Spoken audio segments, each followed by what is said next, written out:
Hi everybody again, video number 3, and actually it's kind of 2.1 because we realized in between these two videos that this isn't really opportune time to just address kind of the elephant in the room, which is the way that abortion has been framed in this country within one with a lack of choice, right? It's always like either pro-choice or anti-choice, which is an absurd framework because it doesn't acknowledge basically that, of course, we should have autonomy over our own decisions, and we're having to fight for this little scrap of integrity when it doesn't allow us to look at the nuances, right? Which is, for example, the fact that the choices that we make are happening with ableism. And, it's difficult. And I guess I want to just jump in and say that, it's hard because we're living in a context where families where there are children with disabilities don't get any support, and there are families where disabled children are loved and cared for, and there are families where a disabled child is really beyond the capacity of the parents to really, be supportive to their children's, happiness and lives.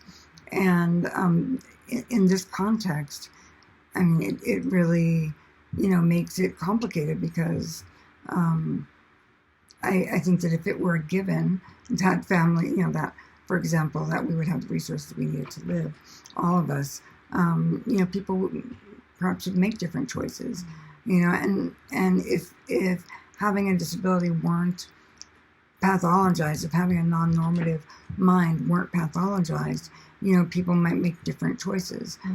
Yet we are in a context where people are making choices with ableism, and so that's just one of the gray areas. I'm not saying I have a solution to this, but I'm just pointing out that that is part of the conversation, that people are making their individual choices within. And I think also, it's interesting when it comes to reproductive and genetic technologies, there are some genetic sequences that can be identified within zygotes. And my genetic sequence, for example, which leads to a disconnect between my nerves and my muscles in the synaptic cleft, basically, meaning my movements are very weak. Like that could be determined, in utero. And so there's basically what I think of as preemptive genocide against people with my phenotype, so to speak, and that's another, piece of complication, is that people are making choices, and people are making choices without, people are making choices about a sliver of their lives, which doesn't really give us full choice, and also within a context where, my body is not considered as legitimate as a non-disabled person's body, right? And so, if nothing else, just cultural bias alone is going to have people, saying, I don't want this zygote, I want that zygote, and I mean, we see it now with surrogacy, right? And how people are advertising for surrogates or for donors. Viking sperm, right? We don't necessarily see the same kind of advertisements for people of color. Black people, Latino people, people from specific parts of the Pacific Islands. Like, we don't see that kind of advertisement. It's usually people who are racially white or people who are racially seen as Asian. So it's a very specific kind of racialized understanding and belief that's definitely rooted in eugenics and in wanting like the fittest, whatever the fittest is, right. Or the best baby, whatever the best baby can be. And it really doesn't examine things that are happening right now on the planet that is literally on fire. And the ways that like environmental factors, the way that climate change are going to impact people's bodies once they get here, or how it's already impacting people's bodies who are here. So you're right, like it does examine the gene sequence and all of the, you know, attributes that a person who might be born onto the planet looks like and what challenges they might be experiencing, but it really doesn't look at the entire human being at all. And it's also something that some people who you know are anti-abortion, specifically for selective abortions, struggle with and are like, well, I don't, you know, advocate for this because look at all the brilliant people that exist because their parents didn't choose an abortion or whatever it is. And that's valid. And some people didn't have a choice to not choose an abortion, right? And that's also something that we have to keep in mind when talking about this with elders and people who might have significantly older parents or are in a particular type of relationship or cultural community. We see this with a variety of other things too, especially in the medical industrial complex.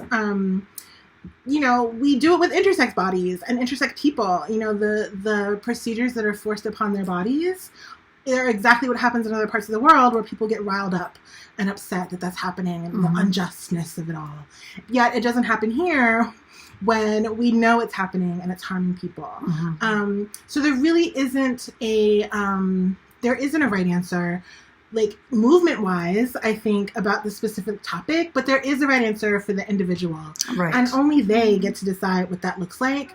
And taking away all of people's options or not giving them all of the information about what's possible is really traumatic. It's a form of violence. And disabled people already know what that feels like. You know, many children who were born disabled have been forcibly touched from doctors and other kind of medical providers, or just people, right? Like there's so many examples of how sexual assault has occurred among disabled community members and they're not believed, or how rapes have been occurring, or we know about this and yet people are ignoring that reality because it doesn't make them comfortable, or because of their own stereotypes about sexuality and who gets to have a sexual identity or sexual experience. There's a phrase that I really love by a scholar named Iris Morales, who wrote the book that I can't remember the name of right now, Matters of Choice, I believe it is. But she has a phrase called agency within constraints.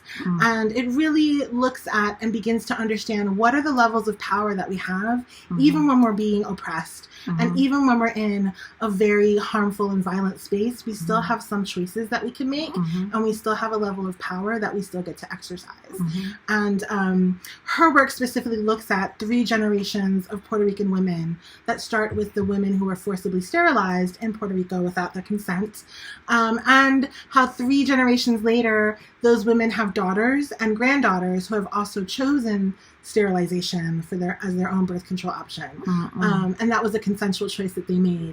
So I really appreciate her example of that language and how we can apply it to talking about people with disabilities, because it really does complicate our understanding of power and the power that we have with and not just over our bodies. And that's something that's really, really important to be mindful of, because if we're able to talk about this now with regards to reproductive justice, imagine what else we can talk about when we're discussing consent and how much more vast that conversation can be.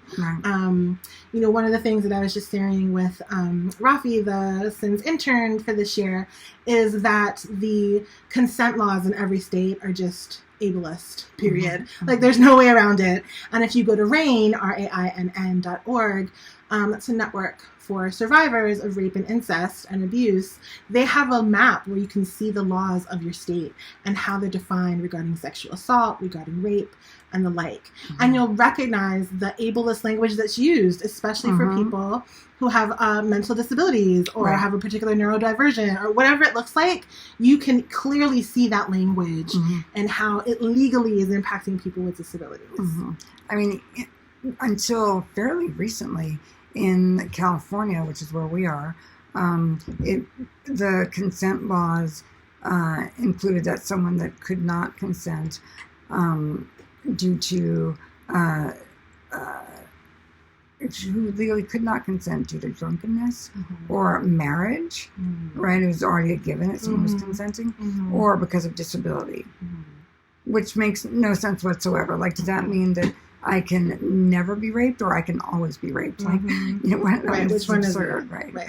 So, I appreciate that. And I think also, you know, just to add to the piece of context, there's the whole, you know, lack of support for disabled parents as well, Mhm. you know, and that's an entire piece of the conversation that's missing when it comes to, you know, who can, you know, have families and who are members of our families. Absolutely. You know? I mean, that's also the history of sterilization here in the United States, the eugenics movement here in the U.S., but also we're seeing language and movements around this specifically right now in the UK, where a woman and her child, who are Nigerian immigrants living, I believe, in London, her child has a disability and is pregnant.